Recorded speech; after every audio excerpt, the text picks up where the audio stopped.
오늘 말씀의 제목은 예수님의 울음입니다. 예수님의 울음. 뭐라고요? 네.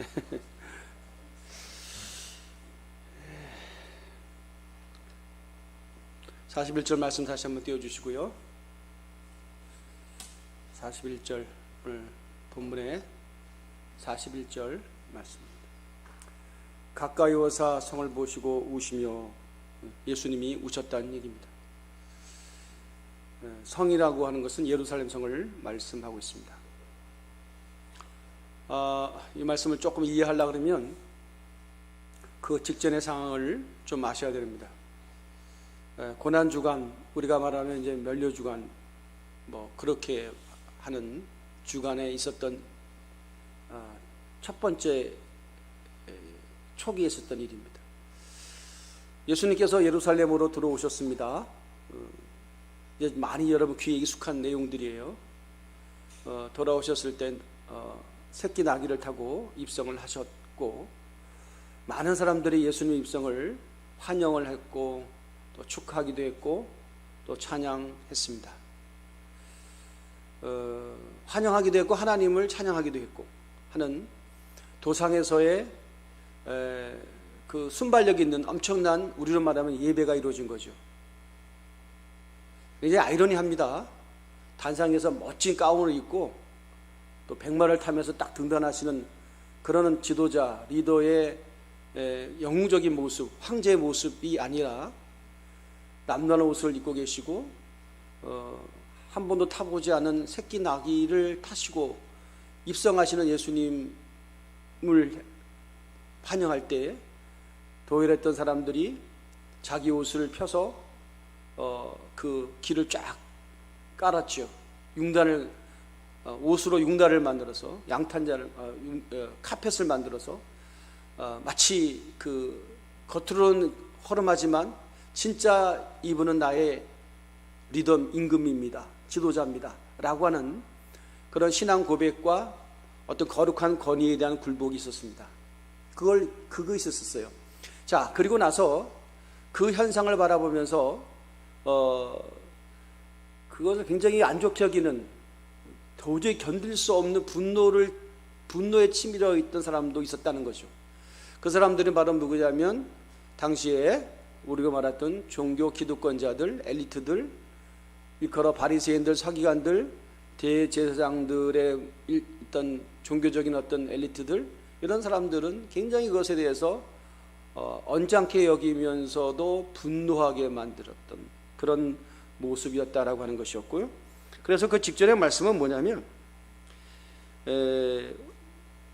한번 39절 한번 띄워보실래요? 39절, 그 직전에 요 39절, 죄송합니다만은 39절 한번 보시면, 요 41절이잖아요. 39절,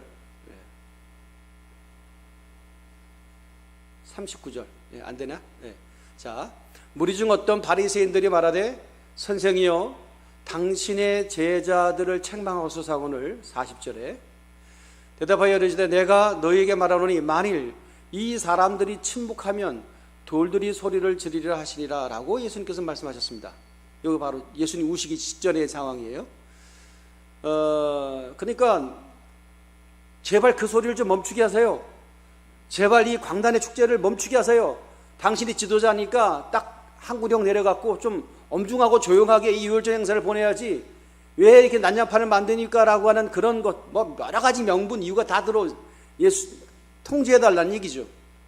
그랬더니 예수께서 하신 말씀이, 만일 이 사람들이 침묵하면 돌들이 소리를 지른다 라고 하는, 또 나름대로 좀 과장법이겠죠. 돌들이 소리를 지를 것이다 라고 말씀하셨습니다.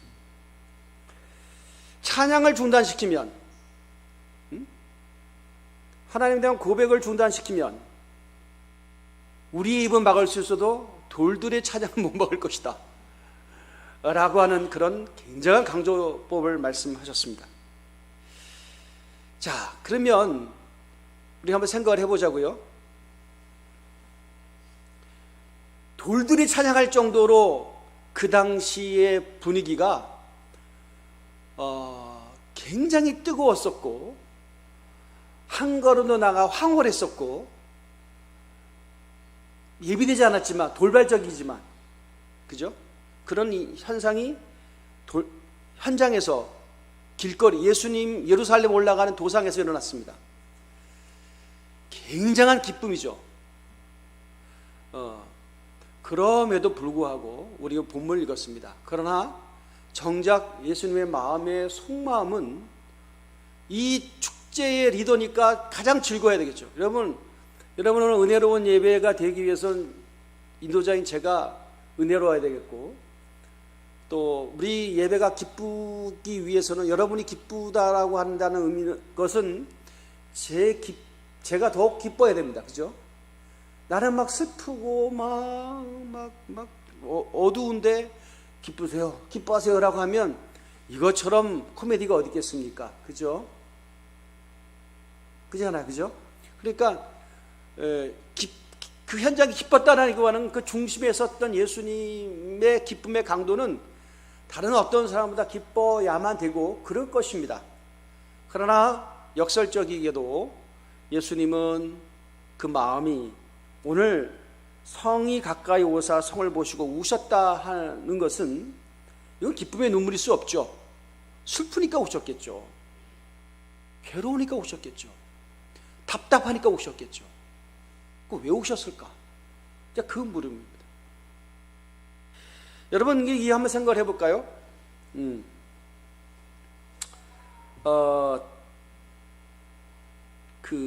예루살렘으로 입성하는 자들, 그러니까 유월절 행사 때문에 예루살렘으로 입성하는 자들을 그 예수님과 우연히 조우한 사람들입니다. 이런 사람들은 기뻤어요. 굉장히 기뻤어요. 그런데 반대로 예수님께서 우셨다라고 하는 그 대상자들은 누구예요? 성에 있는 자들이에요. 성으로 들어가는 자들은 기쁨이 있는 것이고, 성 안에 있는 자들은 예수님이 볼 때는 그들 향해서 지금 우셨어요. 같이 입성한 자들과는 웃고 즐기고 찬양하고 잔치를 벌이고 있었지만, 정작 그 성에 있는 자들을 향해서는 예수님은 뭐라고 했어요? 슬픔이셨다는 거예요.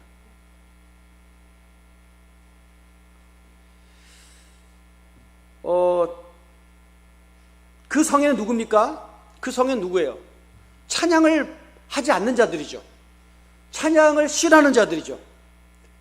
찬양을 하는 자들의 입을 막으려는 자들이죠.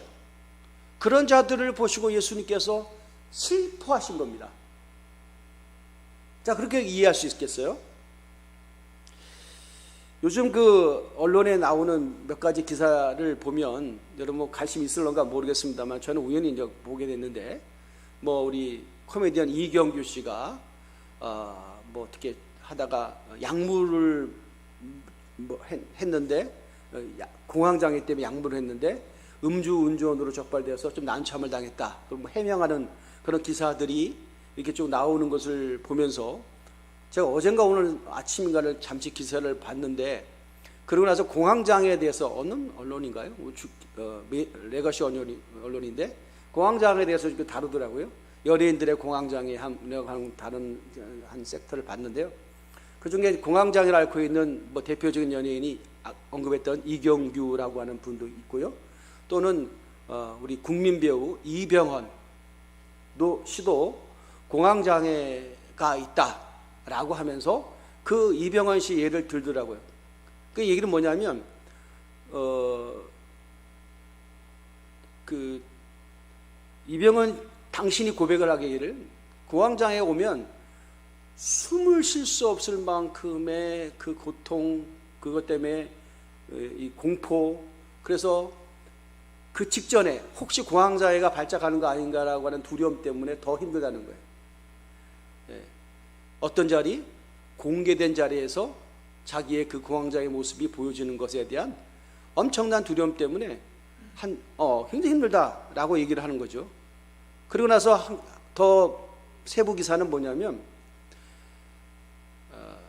배우라고 하는 직이 여러분 그 가상의 역할을 연기하는 거잖아요. 자기가 아닌 다른 사람의 삶을 연기하는 거잖아요. 그러니까 제가 볼 때는 이병헌 씨가 연기를 참 잘해요. 야, 어떻게 저렇게 예를 들면 뭐 저번에 뭐 제주도를 배경으로 한 뭐 드라마 있었잖아요. 내가 그거 보면서 정말 저 사람 참 연기 기가 막히게 한다. 실제보다 더 실제처럼 연기를 하니까 참 배우는 배우다 했는데 맞아요. 카메라 앞에 있을 때, 카메라 앞에서 남의 삶을 연기할 때는 전혀 공황장애 일어나지 않는데, 다른 배역을 몰입을 하면 전혀 공황장애가 나타나지 않는데, 언제 공황장애가 나타나냐면 어느 시상식이나 어느 자리에서 저는 이병헌입니다라고 하는 자기를 소개할 때, 그때는 자기가 발작한다는 거예요. 나 그 기사를 보면서 오늘 많은 걸 생각하게 되더라고요. 이게 인간 내면에 다 뭐 보편적으로 갖고 있는 그런 상태이구나라고 하는 것입니다.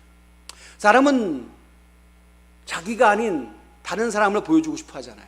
그때는 안정감을 취하는 거예요. 그렇잖아요. 그죠? 자기 이상의 자기가 아닌 그의 모습이 나를 통해서 투영되기를 바라는 것들이 있어요. 그럴 때는 뭐 어떻든 간에 괜찮아요. 근데 실제적으로 자기의 진짜 모습이 노출되고 때는 그건 힘들어한다. 자, 이게 뭘까요?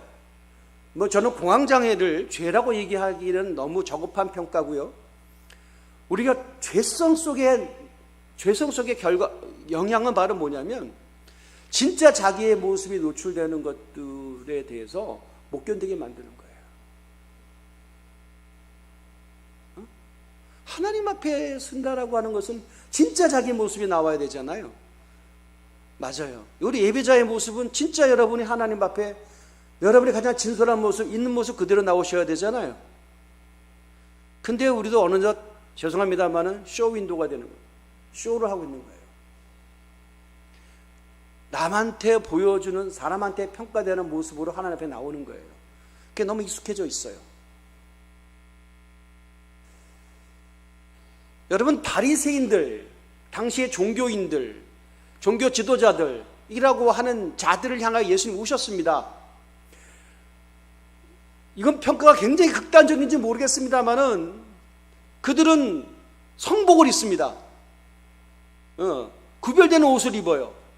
제사장의 복장, 바리새인들의 복장, 품위와 권위와 거룩이라고 하는 복장을 구별되어지는 것들을 좋아하고 그런 것에 인정받는 것을 의미를 두는 자들입니다. 그들은 찬양을 막은 자들이었어요. 한 번도 타보지 않는 새끼 나귀를 타고 입성하는 자들, 어린아이부터 어른까지도 요동치며 찬양하는 것들을 견딜 수 없이 분노했던 그들은 누굽니까? 한마디로 얘기하면 역설적으로 해도 위선자들이었다는 겁니다. 진짜 자기 모습이 노출되는 것을 꺼려하면서 사회와 나름대로 어떤 체제를 유지하기 위해서 우리가 이 정도는 해야 된다라고 하는 스스로의 어떤 이중성을 서로 야합하면서 인정하면서 묻게 하면서 오랜 시간 동안 축적되어 왔던 그 위선의 집단들이 살고 있는 성 예루살렘을 향해서 예수님은 지금 울고 계시는 겁니다. 목사님, 저는 뭐 거치나 성이나 똑같아요. 저는 뭐 아시잖아요. 제가 감출 게 뭐 있어요 라고 얘기를 할 수 있어요. 하지만 우리가 그 위치에 안 가서 그렇지 누구나 사람들은 내가 온갖 현생 쳐다보지 못할 자리라고 생각해서 포기해서 그렇지 우리의 숨겨져야 되는 그 마음속에는 우리도 그 옷을 입고 싶은 거예요. 그 권위의 옷을 입고 싶고, 그죠? 그 성별된 옷을 입고 싶어 하는 거예요. 어제도 제가 결혼식 하객으로 한번 갔다 온 적이 있습니다만은 진짜 결혼식의 꽃은 신부의 신부죠. 인생에서 딱 한 번만 입어야만 되는 그 옷, 소위 말하는 웨딩드레스라고 하는 것을 입습니다. 배에다 힘을 주고, 그죠? 그날은 신부는 뭘 먹으면 안 돼요. 할렐루야. 그 몸에 그게 얼마나 중요합니까? 최고의 아름다운 순간이에요. 근데 그거는 그 순간만을 위해서 필요한 거지. 평상시도 그렇게 살아야지. 그건 아니지. 예, 그 순간에 필요한 그 찰나를 위해서 우리는 그 시간을 위해서 어떤 간에 절제의 삶을 살고, 그리고 그 축하연의 꽃으로서 등단하게 됩니다. 예, 의미가 있어요. 그것을 바라보는 하객 입장에서, 축하하는 하객의 입장에서 그 시대를 겪었던 선배들은 나도 저럴 때가 있었지 하면서 추억여행하는 사람도 있을 것이고, 아직까지 그 자리에 서보지 않는 자들은 그때를 위해서 항상 또 흠모하면서 그것을 준비하는 자도 있을 것입니다. 아직 내 때가 안 돼서 그렇지 그것을 입으면 난 더 이쁠 텐데. 할렐루야. 내가 20년만 젊어봐 쟤보다 더 이쁠 텐데 라고 하는 마음이 누구에게 있지 않겠어요? 자, 그런 겁니다. 그것이 좋은 의미예요. 좋은 의미예요. 그러나 그것으로 말아야지 우리의 삶 전체가, 이 대부분의 인생의 흐름이 겉에 보이는 모습하고 진짜 자기의 모습하고 다르다면, 어느 정도 부분적인 차이는 있을 수 있어도 완전히 다르다면, 근데 그 완전히 다름에 너무 익숙해 있다면 우리는 그 사람들을 뭐라고 불러요? 정치인이라고 부릅니다. 그죠? 그런 사람을 우리가 뭐라고 불러요? 배우라고 부르는 겁니다. 진짜 모습 상관없이 그냥 무대에 설 때 너 최선을 다해서 노래 한번 잘 불러주고 연기 한번 잘해달라고 하는 것이고, 네가 재임기간 동안에 지금 좀 이렇게 좀 제대로 좀 해달라고 하는 거, 다른 거 묻지도 따지지도 않겠다고, 그런 거 아니겠어요?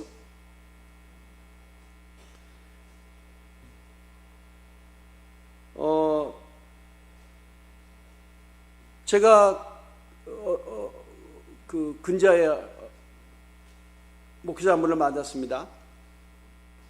그분께 섬기는 교회의 중요 프로그램 중에 하나는 좀 이렇게 안 바쁘신 분이 많은 모양인지 주 중에 한 번, 되도록이면 주중 이 분들을 모시고 근동에 또는 지역에 유명한 먹거리 문화나 경치 좋은 곳에 한 주에 한 번씩 이렇게 하는 그런 프로그램이 있는 모양이에요. 부럽기도 하고 참 그런 얘기를 할 때마다 참 목사님 향해서 제가 가끔 가진 마음이 참 성도님을 참 잘 섬긴다. 본인도 이렇게 기뻐하더라고요. 의미를 두고 있고 또 교회의 아이콘으로 삼고 있을 만큼 중요한 프로그램이 됐더라고요. 예. 근데 근자에 만나서 그 말씀을 저한테 솔직히 고백을 하더라고요. 이번 주에도 어디 좋은 데 갔대요. 어디 좋은 데 가고 너무 좋고 정말 좋은 카페도 가고 좋은 먹거리도 하고 좋은 곳에 가서 이게 살림욕도 하고 그랬었는데, 문득 자기 마음속에 그런 마음이 들더라는 거예요. 야, 그런데 이거 참 좋은 건데 문득 그 생각이 든다는 거예요. 그런데 왜 우리는 먹고 좋은 곳에 가서 즐기고 교제하는 것, 이것으로만 하다가 끝나버리면 이게 뭘까 하는 생각이 들더라는 거죠. 그런데 왜 우리 가운데는 영혼 구원이 일어나지 않지? 우리는 이 귀한 에너지를 복음을 전하는 데 쓰지 않지? 라는 생각이 자기 마음을 지배하더래요. 어제 제가 속내를 저한테 얘기하더라고요. 기쁘지 않았다고. 겉으로는 기쁜 척했지만 이게 뭔가 하는 생각이 큰 무게로 자기의 마음을 짓눌렀다고 라는 얘기를 하는 것을 제가 들었습니다. 예수님이 우셨습니다. 자, 우리 교회가 예루살렘 성전이라고 감히 그렇게 얘기하기에는 부담스럽다 할지라도 한 번쯤은 생각해 볼 수 있는 거예요. 성 밖에 있는 자들, 성 안에 있는 자들. 성 밖에 있는 자를 향해서 우실까요? 성 안에 있는 자를 향해서 우실까요? 우리 예수님. 성 밖에 있는 자들 우셔야지. 맞아요. 성 밖에 있는 자에서 우셔야만 됩니다. 그런데 혹이라도 만에라도 성 안에 있는 자를 향해서 우신다면 라고 하는 그런 믿음의 가정법을 가지게 됩니다. 여러분 한번 이 말씀 한번 우리 부단 한 말씀 한번 띄우실까요? 고린도전서 15장 19절입니다. 고린도전서 15장 19절 말씀 한번 띄우시면 감사하겠습니다. 우리 스태프들이 굉장히 힘드실 텐데. 고린도전서 15장 19절의 말씀입니다.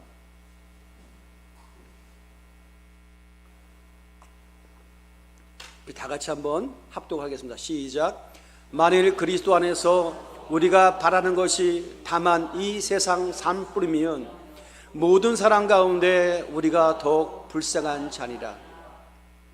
이게 지금 누굴 향해서 하고, 고린도 교회 성도를 향해서 바울이 예수님의 마음을 갖고 성령이 충만한 가운데 하늘의 말씀을 하고 있는 겁니다.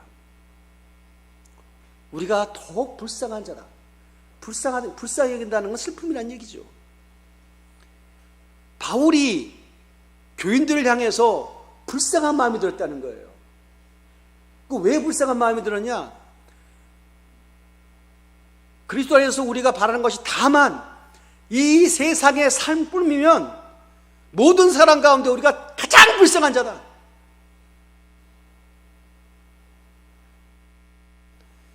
우리가 무엇을 먹을까, 무엇을 마실까, 무엇을 입을까의 문제에만 전전긍긍하며 그것에 대한 대안으로 하나님의 말씀을 찾고 그것에 대한 대안으로 뭔가 그리스도인들의 교제권에 들어가고 그것에 대한 어떤 방법론으로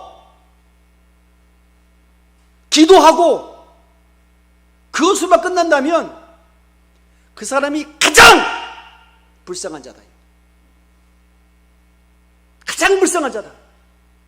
말은 그리스도인데, 말은 목사요, 장로요, 권사요, 집사인데 우리가 바라는 것이 더욱 뭐예요? 이 세상의 삶뿐이야.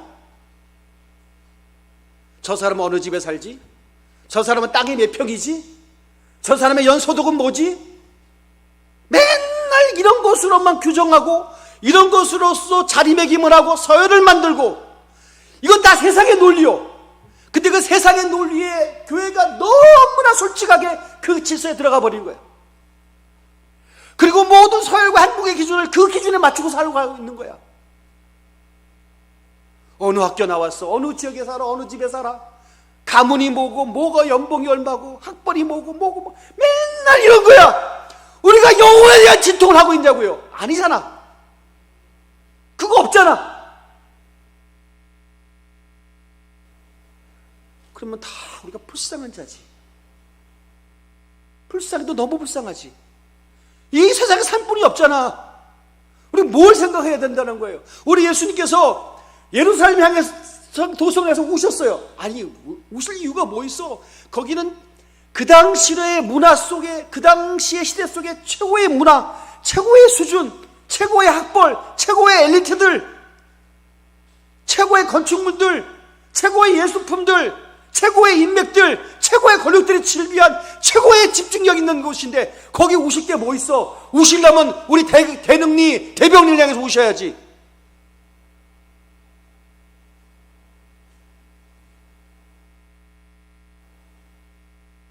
우셨다. 왜 우셨을까?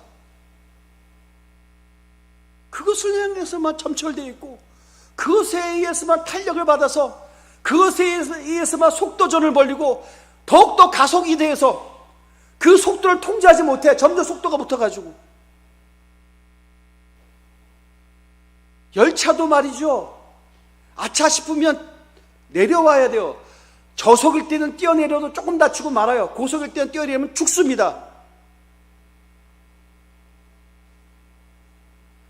여러분, 성공이라고 하는 고속열차에 우리가 탑승을 해서 허리띠 올라매고 먹을 거 안 먹고 잠도 안 자고 열심히 살아가는 것이 점점 가속이 돼 속도가 붙어서 이제는 뛰어내리는 것조차 이제는 뭐 생각도 못하는 거지. 이건 아니다 싶으면 뛰어내려는데 뛰어내리지를 못해. 여러분, 이것이 바로 뭐예요? 분열과 대립과 경쟁과 이런 것들을 만들어내서 치열한 어떤 싸움이 개인과 개인이, 집단과 집단이, 지역과 지역이, 나라와 나라 사이에서 지금 일어나고 있습니다. 지금의 이 전쟁은 그냥 우연히 발생한 것이 아니고 우리의 이기심의 마지막 종국이 어디를 향해 있는 걸 하나님께서 지금 이 역사를 통해서, 서사를 통해서 보여주고 계시는 거예요. 여러분, 정말 죄송한데 저는 이번에 이스라엘과 이란과의 이 포격전을 예사롭게 보지 않습니다. 저러다가 말겠거니는 아닌 것 같아요. 저렇게 두드려 맞은 이란이 가만히 있겠습니까? 아유, 뭐 중지한다고 해서 미국 형님 무서워갖고 그냥 우리가 야, 형님이 좀 숨죽이래, 숨쉬고 그래요. 숨죽이는 듯하게 보여도 피는 피를 낳고 보복은 복수는 복수를 낳고, 그것으로만 끝났으면 끝나기를 바라지만 도도한 이 세계사적인 흐름은 우리가 정말 경각심을 갖고 껴 있어야 됩니다. 뭘 의미하고 있는가? 이 세상의 마지막이 멀지 않았다 라고 하는 것들을 교회 오면 자꾸 공포감을 조성해. 아니, 제가 여러분이 개인의 얘기를 하는 것이 아니라 성경의 말씀을 전하는 거예요. 이 땅의 이 부귀와 영화와 이 안정과 풍요가 언제까지 갈 거라고 생각하십니까? 더 이상 통제할 수 없는 핵이 나라마다 다 소유하게 될 때 여러분, 그 종말이 어디라고 생각하십니까?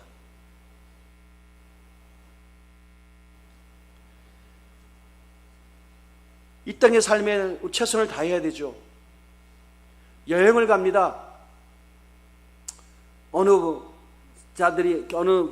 분이 결혼을 해갖고 여행을 간다고 칩시다. 인생에서 최고의 아름답고 의미 있는 여행, 우리가 허니문, 신혼여행이죠. 신혼여행을 갑니다. 간다고 생각을 해보세요. 여러분의 자녀들이, 또 여러분들이 앞으로 가면 여러분들이 진짜 축하에 사는 사람들이 그런 덕담을, 인사말 하죠. 뭐라고 해요? 신혼여행 떠난 사람들한테.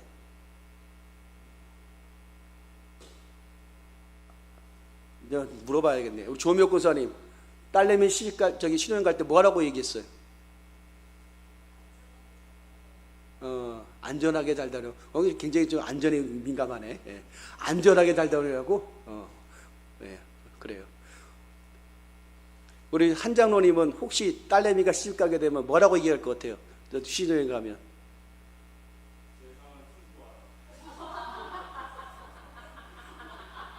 저러니까 예수님이 오시는 거야. 뭐 이렇게 어려워. 좋았어요. 장로님이니까 오늘 예배 기도하셨으니까 전화만 하셔도 당연한 거예요. 일반적으로 우리가 뭐라고 얘기해요? 잘 다녀라 그러지. 뭘 복잡하게 얘기해. 잘 다녀오라고.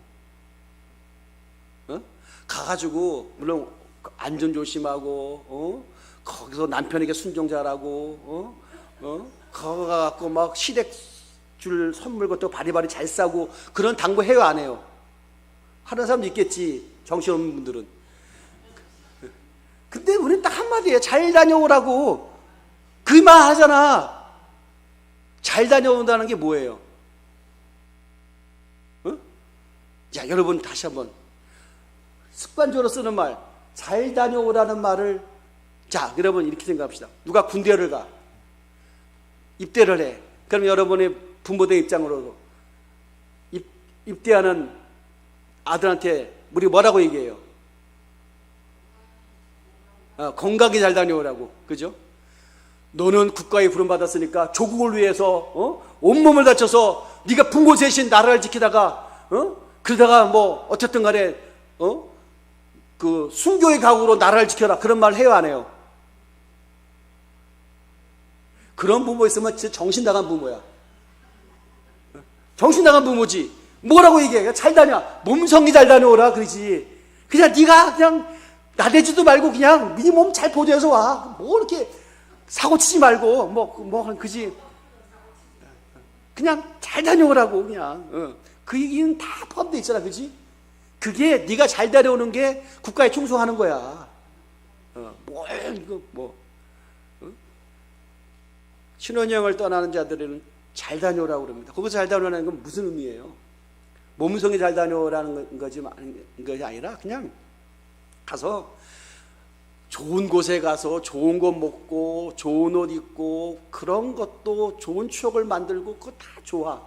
그런데 진짜 신혼여행의 의미는 뭐예요? 사랑하는 사람과 가는 거잖아요. 사랑하는 남편, 사랑하는 아내가 없으면 그 신혼여행에 무슨 의미가 있겠어요? 아무 의미 있는 거야. 그러니까 어디서 호텔에서 자든 모텔에서 자든 여관 속에 자든 텐트를 치고 자든 간에 아무 상관없어. 잘 다녀오라는 얘기는 네 마음 좋으면 된다는 얘기지. 그거 아니겠어요? 뭔 말인지 모르겠어요?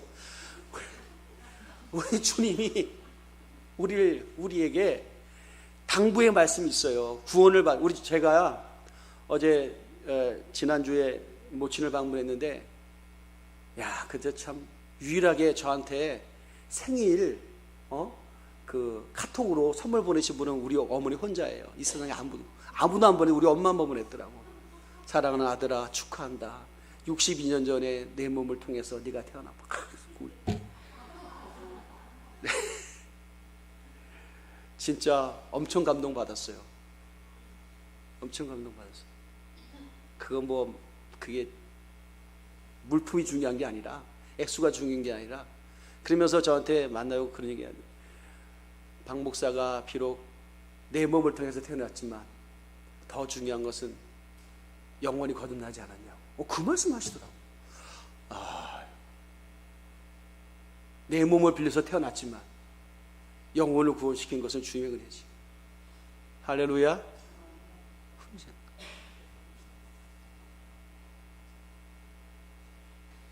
자, 우리 주님께서 우리에게 잘 살기를 원하셔요. 잘 사는 건 뭐예요? 좋은 집에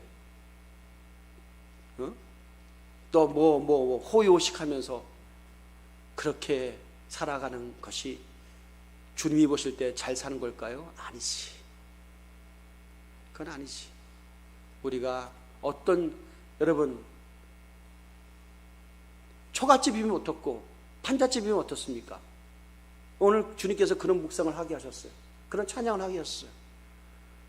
내가 오늘도 주님을 만나는 거룩한 기쁨과 감격이 있으며 골방의 기도를 드릴 수 있는 최소한의 공공화가 있으면 그것이 천국이고 그것이 기쁨이고 그것이 의미인데, 이런 것들이 없는 가운데 사람들은 그것에 다른 것을 채우려 하니 얼마나 위선과 가식의 삶을 삽니까? 하나님 앞에 복받았다는 것이 연봉이 올라가는 것이 하나님 복받은 것이 아니요. 착각하지 마세요. 내가 오늘도 주 예수님 이름을 부를 때 예수 그리스도께서 사랑하는 내 딸아, 사랑하는 내 아들이라고 하는 뭔지 모르지만 나만이 알 수 있는 언어로 임재를 경험하고 주님과 대화할 수 있다면 그것이 그리스도인으로 잘 사는 거지. 잘 사는 거지. 이런 것들을 무엇으로 바꿀 수 있습니까? 무엇으로 살 수 있습니까? 아무것도. 거듭난 아들들만이, 천국을 소유한 자들만이 가질 수 있는 기쁨이며 감격이고 누림인데, 대강교회를 향해서 주님께서 혹시라도 오신다면 아직까지 우리의 관심이 그곳에 있지 않고 다른 곳에 있다면 주님은 우십니다. 우십니다. 이토록 많은 말씀을 들었고 이토록 많은 신앙 고백을 하게 했음에도 불구하고 여전히 나의 가치는 변하지 않고 나의 세계관은 세속적인 것에 완전히 몰빵되어 있어서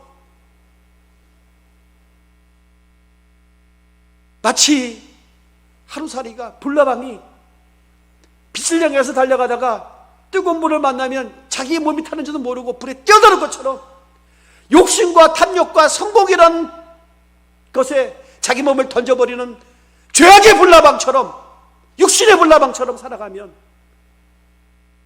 주님께서 우리를 보시고 불쌍히 여기시고 우신다는 겁니다. 예수님의 울음이 멈춰야 되지 않겠습니까?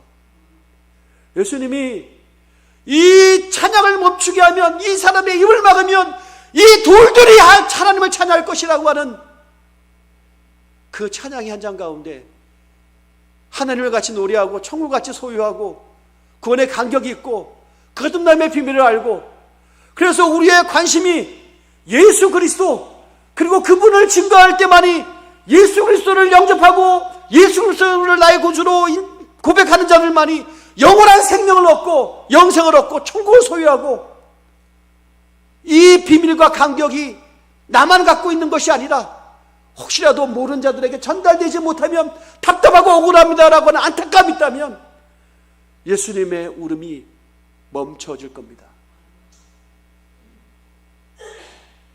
우리 교회가 그런 교회가 되어야 됩니다. 할렐루야. 지금도 죽어가는 영혼들에 대해서 안타까워하고 답답해하고 저 영혼들을 어떻게 살릴 것인가 라는 한 번의 그런 주제만이라도 적어도 한 번쯤이라도 한번 브레이크가 걸려서 고민을 해야 됩니다. 그런데 한 번도 우리를 저항하지 않고 계속해서 우리는 달려가는 거예요. 어디를 향해서? 세속의 가치를 위해서.